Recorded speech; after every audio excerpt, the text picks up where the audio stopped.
जय हिंद दोस्तों। आज हम पढ़ेंगे एससीईआरटी किताब अध्याय 7, अध्याय 8, अध्याय 9, अध्याय 10। सबसे पहले संज्ञा अध्याय 7 में मानचित्र अध्ययन। मानचित्र अध्ययन में पढ़ेंगे मानचित्र बनाने के लिए 3 बातें महत्वपूर्ण होती है। कौन कौन? तो संकेतों का उपयोग, मापकों का उपयोग और दिशाओं का निर्धारण। कौन कौन? संकेतों का उपयोग, मापकों का उपयोग और दिशाओं का निर्धारण। ये 3 महत्वपूर्ण बातें होती हैं मानचित्र बनाने के लिए। फिर समझेंगे कि मानचित्र के 3 घटक होते हैं। कौन कौन? दूरी, दिशा एवं प्रतीक। कौन कौन? दूरी, दिशा एवं प्रतीक। दूरी, दिशा एवं प्रतीक मानचित्र के 3 घटक होते हैं। और मानचित्र बनाने की 3 महत्वपूर्ण बातें कौन कौन? संकेत, मापक और दिशा। फिर समझेंगे कि मानचित्र या नक्शा पर 2 स्थानों या बिंदुओं के बीच की दूरी तथा धरातल पर उनकी वास्तविक दूरी के अनुपात को क्या कहते हैं? मापक कहते हैं। मतलब समझे कि यहाँ पर हो गया, मतलब ये पटना हो गया, ये आरा हो गया। ये दोनों बीच के जो धरातल पर जो दूरी होगी उनकी वास्तविक दूरी क्या कहेंगे? अनुपात को क्या कहेंगे? मापक कहेंगे। फिर समझेंगे कि अगर छोटे मापक के लिए हम छोटे मापक के लिए दूरी मापते हैं तो 1 सेंटीमीटर बराबर कितना होगा? 1 मीटर बराबर। कितना? 1 सेंटीमीटर बराबर 1 मीटर लेंगे। और बड़े मापक रहेगा तो कितना लेंगे? 1 सेंटीमीटर बराबर 100 किलोमीटर लेंगे। कितना लेंगे? 100 किलोमीटर लेंगे। फिर पढ़ेंगे कि हमेशा ऊपर की ओर मैप में उत्तर दिशा होता है। मतलब जो भी मैप होता है, मान लीजिए कि हम बिहार के मैप लेते हैं, बिहार का मैप अगर लेते हैं तो बिहार के मैप पर उत्तर की होगा, क्या होगा? उत्तर की होगा जो क्या होगा? यहाँ पर नॉर्थ होगा। क्या होगा? नॉर्थ होगा। क्या होगा? उत्तर दिशा हमेशा ऊपर की ओर नॉर्थ होगा और नीचे की ओर क्या होगा? साउथ होगा। फिर समझेंगे मानचित्र, एक भौतिक मानचित्र पढ़ेंगे, एक राजनीतिक मानचित्र पढ़ेंगे, एक थीमेटिक मानचित्र पढ़ेंगे। कौन कौन? भौतिक, राजनीतिक और थीमेटिक। तो सबसे पहले समझेंगे हम लोग कि भौतिक मानचित्र क्या होता है।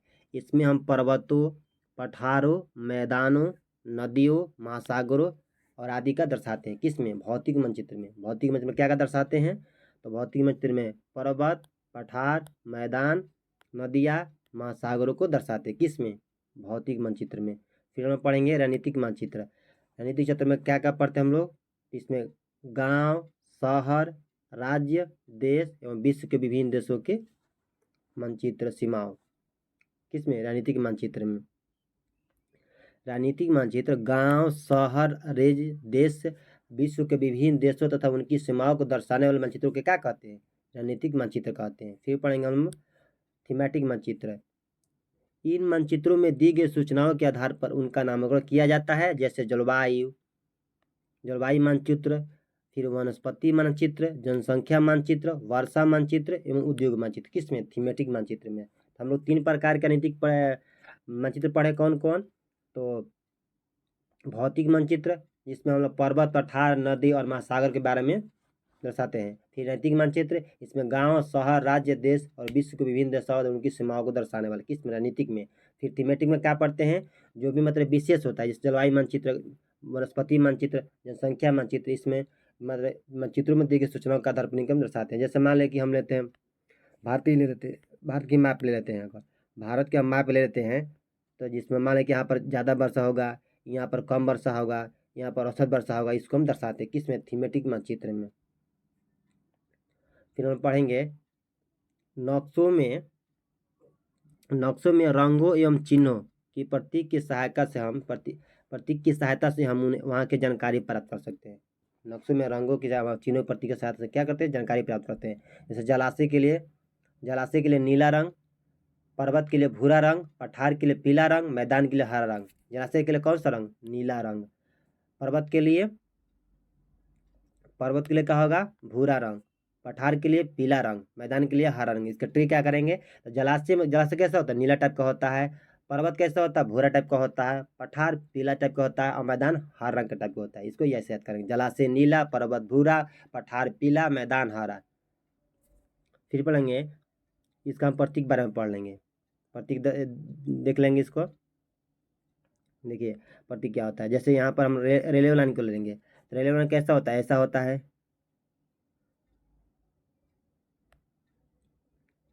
फिर पक्की सड़क ऐसा होगा, कच्ची सड़क ऐसा होगा, अंतर्राष्ट्रीय सीमा ऐसा होगा, फिर राज्य ऐसा होगा, फिर जिला ऐसा होगा, फिर नदी ऐसा होगा, फिर नहर का ऐसा चित्र होगा, फिर तालाब कैसा होगा, फिर कुआं कैसा बना होगा, फिर मंदिर होगा तो ऐसा बना होगा, अगर मस्जिद रहेगा तो ऐसा बना होगा, मस्जिद रहेगा तो ऐसा बना होगा, सड़क पुल रहेगा तो ऐसा बनेगा, फिर पेड़ रहेगा तो ऐसा बनेगा, फिर घास रहेगा तो ऐसा बनेगा। ऐसा चित्र होगा। ठीक, फिर हम पढ़ेंगे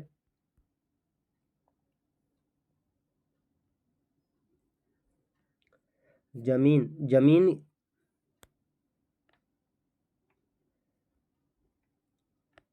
जमीन के बड़े भाग को कागज पर दिखाने के लिए किसका प्रयोग करते हैं? तो बड़े मापक का प्रयोग करते हैं। किसका? बड़े मापक का। जमीन को बड़े भाग को कागज पर दिखाने तो किसका प्रयोग करेंगे? बड़े मापक का। और खाका क्या होता है? एक छोटे क्षेत्र का बड़ा पैमाने पर खींचा गया रेखा चित्र होता है। क्या? खाका। छोटा क्षेत्र जो भी छोटा क्षेत्र रहेगा उसको बड़े पैमाने दिखाना होगा, खींचा गया चित्र क्या होता है? खाका होता है। फिर पढ़ेंगे हम लोग नेक्स्ट, हमारा बिहार का राज्य के बारे में पढ़ेंगे।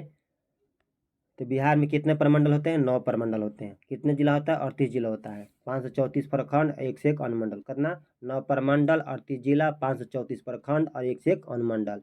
पूर्व से पश्चिम लंबाई कितनी है बिहार की? है तो 483 किलोमीटर है। और उत्तर से दक्षिण की लंबाई कितनी है? 345 किलोमीटर। पूर्व से पश्चिम 483 और उत्तर से दक्षिण 345 किलोमीटर। फिर पढ़ेंगे पंचायत का प्रमुख होता है, प्रखंड होता है, प्रखंड के अनुमंडल, अनुमंडल फिर में क्या होता है? जल जिला बनता है, जिला के बाद प्रमंडल बनता है, प्रमंडल के बाद राज्य बनता है। फिर हम पढ़ेंगे बिहार के जलवायु के बारे में। बिहार के में जलवायु कैसी है? तो बिहार के जलवायु में पूर्व में गर्मी आर्द्र है, पश्चिम में गर्म शुष्क है, और बिहार की जलवायु मानसूनी है। कैसी है? मानसूनी है। यहाँ पर ऋतुएं कितनी मिलती है? 3 ऋतु। कौन कौन? ग्रीष्म ऋतु, वर्षा ऋतु, शीत ऋतु। कौन कौन? ग्रीष्म, वर्षा एवं शीत ऋतु। गर्मी का मौसम क्या होते हैं?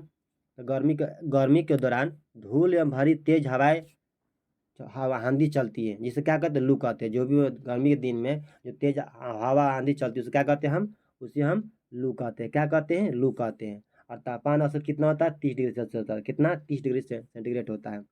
और गर्मी का मौसम कब से कब होता है? होली के बाद। और होली के बाद से स्टार्ट होता है गर्मी, और जून तक जाता है। कौन? गर्मी। फिर वर्षा का मौसम हम लोग पढ़ेंगे। जून के तीसरे सप्ताह से ये शुरू होता है, अक्टूबर तक चलता है। कौन? वर्षा का मौसम। एक जब वर्षा का मौसम होता है उस समय बिहार में बाढ़ आ जाता है, कोशिश में ज़्यादा बाढ़ आता है। और रबी के फसल के लिए एक मशहूर क्षेत्र है। कौन सा क्षेत्र? ताल क्षेत्र। कौन क्षेत्र होता है? ताल क्षेत्र। इसके लिए प्रसिद्ध है। किसके लिए? रबी के फसल के लिए प्रसिद्ध है। और फिर कहाँ पड़ता है? तो ये पटना से पूर्व फतुहा से बढ़िया मुकामा तक पड़ता है क्षेत्र। कौन? ताल क्षेत्र। फिर हम पढ़ेंगे जाड़े का मौसम।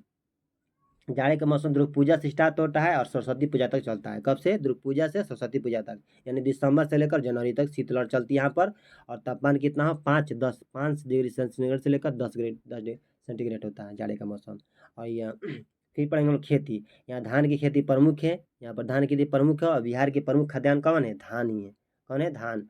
और देख लेंगे यहाँ पर हम लोग तंबाकू के लिए वैशाली, समस्तीपुर, मुजफ्फर तंबाकू मिलता है। कहाँ कहाँ पर? वैशाली, समस्तीपुर और मुजफ्फरपुर। गन्ना कहाँ कहाँ मिलता है? तो छपरा, सिवान, गोपालगंज और चंपारण क्षेत्र। फिर जूट पूर्णिया, कटिहार, अररिया एवं किशनगंज में कुछ जूट मिलता है। फिर से देखेंगे तंबाकू कहाँ का मिलता है? तो वैशाली, समस्तीपुर, मुजफ्फरपुर। गन्ना छपरा, सिवान, गोपालगंज और चंपारण क्षेत्र। जूट पूर्णिया, कटिहार, अररिया एवं किशनगंज में जूट मिलता है। फिर हम लोग पढ़ेंगे वन। वन में क्या होता है? वन बिहार में मात्र 6.4%। कितना? बिहार में मात्र 6%।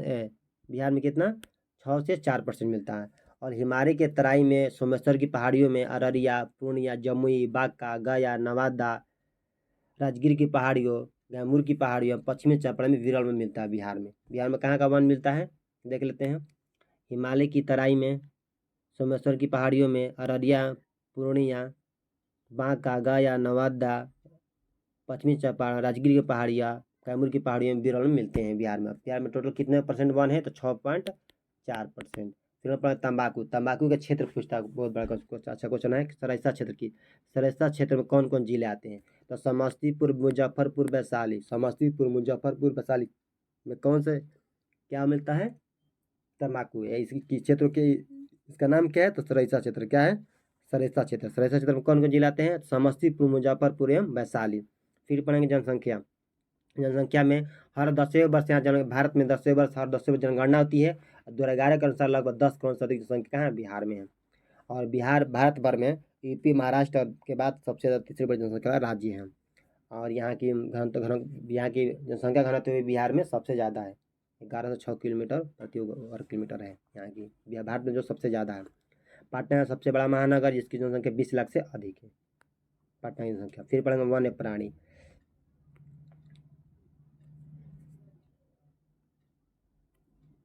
वन्य प्राणी देख लेंगे हम लोग।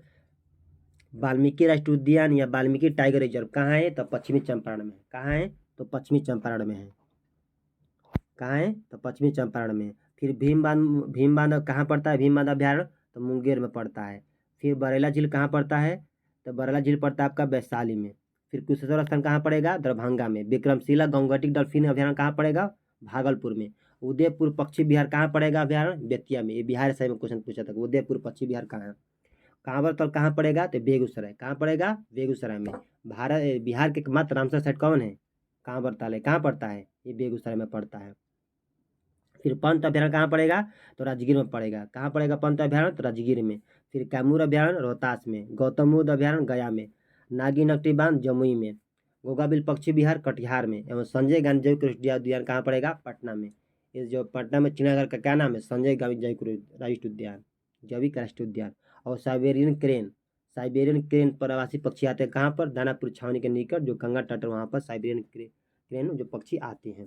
फिर हम पढ़ेंगे जो वाल्मीकि राष्ट्रीय उद्यान है वहाँ पर कौन कौन से जानवर मिलते हैं? तो घड़ियाल मिलता है, सांभर, तेंदुआ, जंगली सुअर, बाघ, भालू, हिरन एवं नीलगाय यहाँ पर मिलती है। कहाँ पर? वाल्मीकि राष्ट्रीय उद्यान में। और जो भीमबांध अभ्यारण्य है यह खड़गपुर पहाड़ियों के बीच स्थित है। कौन? भीमबांध अभ्यारण्य। ठीक।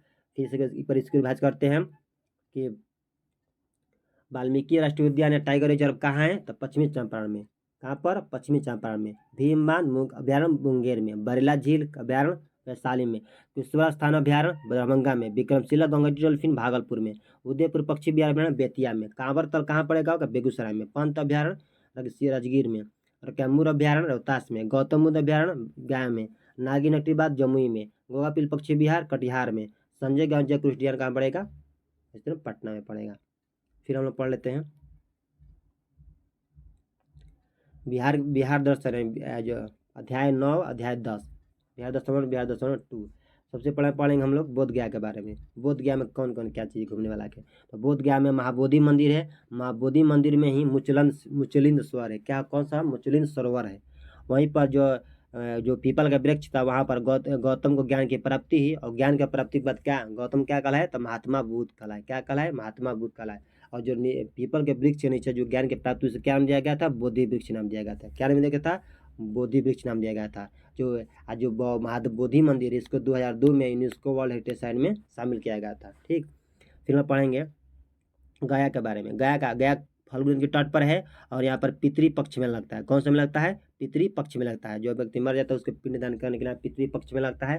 कब लगता है? तो अश्विन माह में। कब लगता है? अश्विन माह में कृष्ण पक्ष में। कब लगता है? क्वेश्चन पूछता है किस माह में? तो अश्विन माह में कृष्ण पक्ष में लगता है। कौन? पितृ पक्ष मेला। और गया में ही विष्णुपद मंदिर है। रानी अहिल्याबाई ने बनवाई थी। जो विष्णुपद मंदिर गया में कौन बनाया था? तो रानी अहिल्याबाई ने बनवाई थी। फिर पढ़ेंगे हम लोग और गया में अंतर्राष्ट्रीय हवाई अड्डा भी है। फिर पढ़ेंगे राजगीर में कौन कौन सा स्थान जो प्रसिद्ध है? गरम जल कुंड प्रसिद्ध है। शांति स्तूप जो विश्व राजगीर जो शांति स्तूप प्रसिद्ध है। मनियारा मठ प्रसिद्ध है। जारा संत का अखाड़ा प्रसिद्ध है। राजू मार्ग रोपवे वो प्रसिद्ध है। कांच ब्रिज वो प्रसिद्ध है, जो क्रिकेट स्टेडियम बन रहा है वर्ल्ड लेवल को, वो प्रसिद्ध है। राजगीर हॉट स्प्रिंग्स, बिमसार का जेल, घोड़ा कटोरा झील, जापानी स्तूप, गीत की चोटी, पांडु पोखरे, सारीपुत्र स्तूप, राजगीर जू सफारी और राजगीर अभ्यारण्य। इसमें कौन को जो क्वेश्चन पूछ सकते हैं एग्जाम में?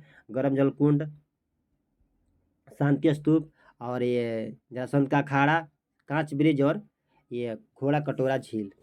फिर पर नालंदा में क्या है? तो नालंदा में आपका विश्वविद्यालय नालंदा विश्वविद्यालय का खंडर है। ये भी यूनेस्को वर्ल्ड हेरिटेज साइट में शामिल है नालंदा।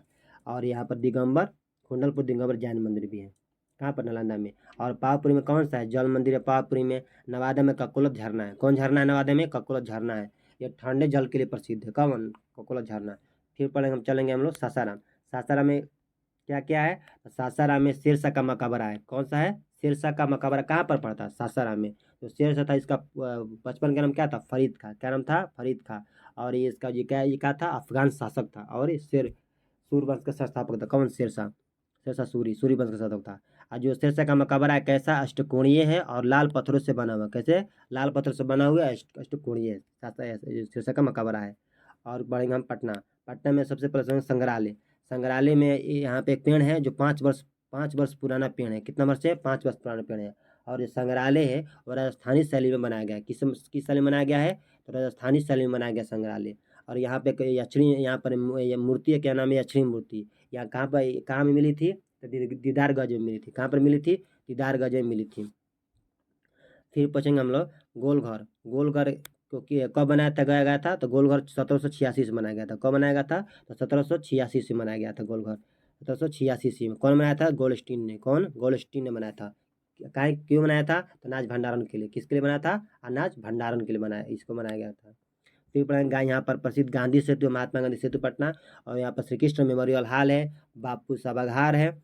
और पटना साहिब में श्री हरमंदिर साहिब, जो श्री गुरु 10वें गुरु अंतिम गुरु कौन थे, गुरु गोविंद सिंह, यहाँ पर इनका जन्म हुआ था। वहीं पर इनका गुरुद्वारा का हरमंदिर साहिब के द्वारा बनाया गया। फिर हम लोग पढ़ेंगे यहाँ पे इस्कॉन मंदिर है, मौलिक स्टेडियम है,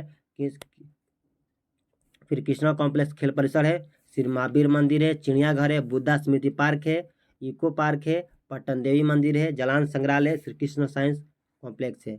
और यहाँ पे इधर देख लेते हैं कौन कौन है। पादरी की हवेली है, और गांधी संग्रहालय है, कुम्हरार है, और फुटसिमिया वाटर पार्क है, और गांधी मैदान है, स्मृति पार्क है, और यहाँ पर बिहार म्यूजियम है, और पटना का गांधी घाट भी है। फिर इसको देख लेंगे, परिभाषित करेंगे पटना में कौन कौन है।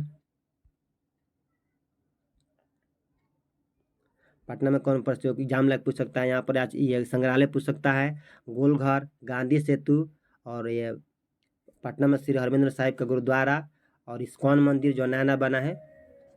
ठीक है, जय हिंद। फिर मिलेंगे हम नेक्स्ट वीडियो में।